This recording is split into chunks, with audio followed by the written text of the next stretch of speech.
ఇలా జరిగిందేమిటి? నా కాలికి దెబ్బ తగిలితే చేతులుంచి ముంతెందుకు జారిపోయింది? కిందపడి ఎందుకు ముక్కలైపోయింది? మిమ్మల్ని అడిగితే ఇలాగే జరుగుతుంది అంటారు. ఈ జీవితంలో, ఈ ప్రపంచంలో మనకి దెబ్బ తగిలిన వెంటనే చేతిలో ఉన్నవి జారి పడిపోతాయి. పెళుసుగా ఉండేవి పగిలిపోతాయి కూడా.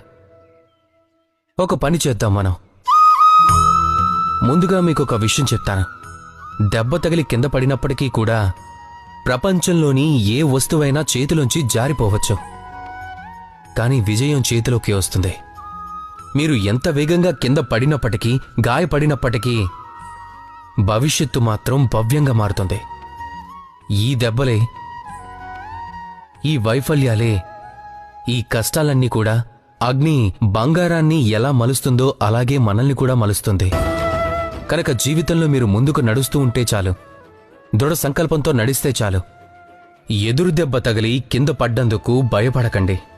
ఈ దెబ్బలే రేపు కలగబోయే సుఖసంతోషాలకి సోపానాలు.